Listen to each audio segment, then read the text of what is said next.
Kalau kita perhatikan tadi, kita hubungkan dengan apa yang disampaikan oleh Kiai tadi. Kenapa kita harus bersungguh-sungguh? Jadi selama ini, apakah kita tidak bersungguh-sungguh, Kiai? Bagaimana kita mengkritisi masalah ini? Dihubungkan dengan ciri-ciri dari pemimpin yang dicontohkan oleh Rasulullah tadi, Kiai. Silakan. Bapak, Ibu, dan pemirsa TV One, ayat yang saya sampaikan tadi, Allah mengkritik kepada baginda Nabi. Mengapa kau agak masam ketika datang orang buta minta diajarkan agama? Ayat ini disampaikan juga oleh Nabi kepada para sahabat. Ini loh, ayat ini barusan turun mengkritisi saya. Jadi memang yang orang hidup yang baik itu jangan alergi sama kritik. Tapi yang ngeritik pun jangan asal ngomong. Ya.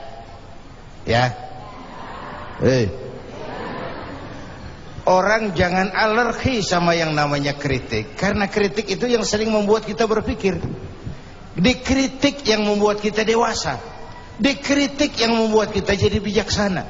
Pujian sering jadi racun. Walaupun sementara kita senang.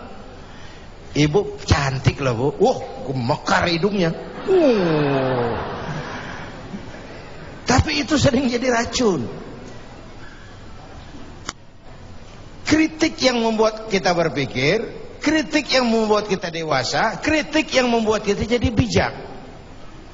Tapi yang ngeritik pun jangan asal menjeblos. Saudara hadirin yang saya hormati, kita nggak bisa ngukur baju kita pakai badan orang lain. Ini tolong, ini bahasa bersayap. Jangan ngukur baju kita pakai badan orang lain. Nggak sedang, ya, nggak sedang. Orang sering berada dalam sebuah situasi yang tidak semudah kita. Makanya Luqmanul Hakim pernah bilang sama anaknya, "Nak, kita ini kalau nggak punya prinsip bakal serba salah." Kok gitu, Pak? Ayo kita buktiin. Luqman keluar sama anaknya bawa seekor keledai kecil, dituntun berdua.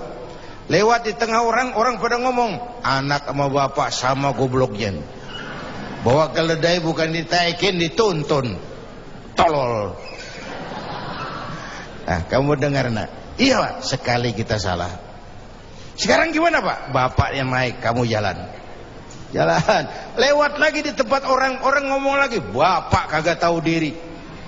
Enak-enakan di atas keledai, anaknya disuruh jalan, tega sama anaknya. Kau dengar, Nak? Iya, 2 kali kita salah. Habis sekarang gimana, Pak? Kamu yang naik, bapak jalan. Lewat lagi orang teriak lagi, anak durhaka. Bapaknya disuruh jalan, dia enak-enakan. Dengar, Nak? Iya, Pak, 3 kali kita salah. Sekarang gimana, Pak? Kita naikin berdua yuk. Naik berdua. Sampai di tempat orang banyak teriak lagi, anak sama bapak samanya ini. Tidak punya peri kebinatangan. Masa keledai kecil dinaikin berdua? Kejam. Nah, kau dengar, Pak? Iya. Berapa kali kita salah? 4. Habis sekarang gimana, Pak? Sekarang keledainya nyok kita gotong. Gua pengen tahu orang ngomong apa.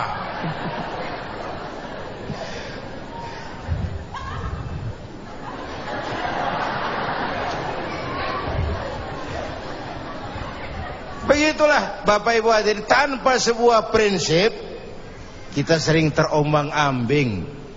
Makanya kita rakyat ini kudu punya filter. Rakyat harus jadi rakyat yang cerdas. Emas pasti kuning. Ya, apa semua yang kuning pasti emas? Rakyat harus cerdas. Ini nyengir tapi mikir nih, ya. Bapak Ibu hadirin yang saya hormati, karena itu kembali kepada sifat menyampaikan, apalagi yang menyangkut hak orang banyak. Orang-orang tua Melayu bilang begini, mengapa orang menembak ungka? Karena merengguh buah embacang. Kenapa orang banyak celaka? karena serakah dengan hak orang. Anak udang dimakan itik, itik berenang di air timpas. Hak orang jangan diusik. Kalau diusik badan terhempas, hancur. Karena yang menyangkut hakul adami, hak-hak manusiawi itu harus dipenuhi. Tabligh menyampaikan. Ini kan kadang-kadang dari atasnya bagus, di tengah jalan banyak tukang sunat. Turun ke tingkat menengah, ini jalur birokrasi, sunatin.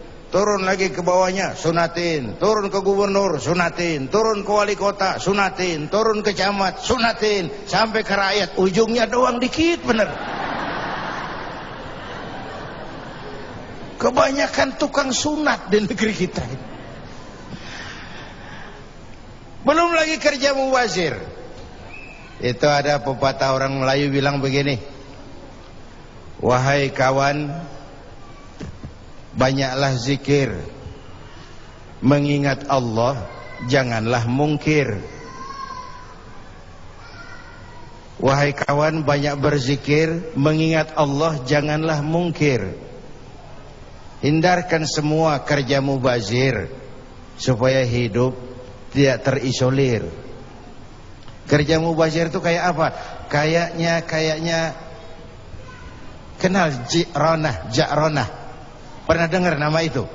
6 kilometer di luar Mekah itu ada Masjid Ja'ronah, tempat kita ngambil mikot ihram kalau mau umrah. Ja'ronah itu perempuan lugu, ya tipis-tipis sama bego dah. Bego tahu bego? Minum es ditiup, nah tuh bego tuh. Dia kira ngebul panas. Ini Ja'ronah kalau malam nenun kain, siang dia rusakin lagi. Supaya apa? Supaya malam punya kerjaan, nenun lagi. Siang dia rusakin lagi, malam dia tenun lagi. Allah sindir kita dengan peristiwa itu, wala takunu kallati naqadat ghadlaha min ba'di quwwatin ankatha. Jangan kamu seperti perempuan lugu itu yang kalau malam nenun kain, siang dia rusak lagi. Malam dia tenun lagi, siang dia rusak lagi. Jalanan udah bener-bener dipaculin. Supaya apa? Besok punya kerjaan dadanin jalanan. Berapa banyak proyek Ja'ronah di Indonesia ini? Tahsilul hasil, mengerjakan yang udah beres. Kan kerja mubazir. Bapak Ibu hadirin yang saya hormati, ini soal tabligh. Yang ketiga sidik amanat, yang kedua amanat ya, yang ketiga tabligh. Amanat itu menyampaikan, bisa menjaga kepercayaan orang, itu penting, itu amanah namanya. Menjaga amanah itu tugas yang mulia. Sama saja kalau tadi Habib sudah menjelaskan, amar ma'ruf itu hakikatnya nahi munkar. Nahi munkar itu ya amar ma'ruf, cuma beda orientasinya. Tapi dalam pelaksanaannya amar ma'ruf agak lebih tidak beresiko ketimbang nahi munkar. Kalau kita amar ma'ruf, paling-paling orang nggak mau gitu aja. Orang kalau diajak sholat nggak ada yang marah insya Allah, tapi nggak mau ya gitu aja. Tapi kalau dicegah judi, dicegah zina, dicegah judi, oh bandarnya kuat-kuat sekarang ini. Bandarnya kuat-kuat. Jangankan kelas kita, hukum aja bisa dijual beliin, perkara bisa dijual beliin. Tempo hari saya bilang, rakyat kecil kalau mau laporan kehilangan ayam itu kudu jual kambing. Harga laporannya mahal. Nanti berperkara kepengen menang mesti jual sapi. Cuma mau ngurus ayam hilang, kambing hilang, sapi lengit. Itu kadang-kadang ya kita nggak bisa, karena selalu ada permainan dan itu proses. Salah siapa? Ayo kita perbaiki sama-sama. Ini negara-negara kita. Kemerdekaan ditebus dengan keringat, air mata, darah dan nyawa orang-orang tua kita. Membangun negara ini kita biayai dengan uang kita rame-rame. Kita yang bayar pajak listrik, pajak mobil, PBB, uangnya dikumpulin bangun negeri ini. Saya ikut bayar pajak karena saya tidak rela kalau uang pajak itu digunakan cuma untuk studi banding atas nama jalan-jalan. Ya. Lalu dibikin slogan besar-besar, orang bijak bayar pajak, orang pajak ngemplang pajak. Bagaimana kayak itu? Menarik sekali, Kiai. Ada yang satu hal yang perlu digarisbawahi di sini yang sangat menarik sekali, apa yang telah disampaikan oleh beliau tadi, bahwa Rasul pun dikritik oleh Allah. Rasul mengkritik bawah, di bawahnya lagi mengkritik bawahnya lagi. Lantas kenapa kita mesti alergi dengan kritik? Yang jelas kritik yang disampaikan oleh masyarakat Indonesia pada khususnya adalah dalam wujud yaitu amar makruf nahi munkar. Tetaplah bersama kami dalam Damai Indonesiaku. Maulaya salli wa sallim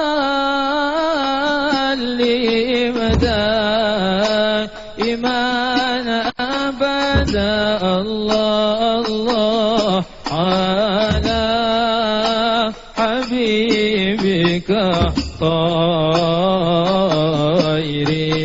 khalqi kullihim. مولاي صل وسلم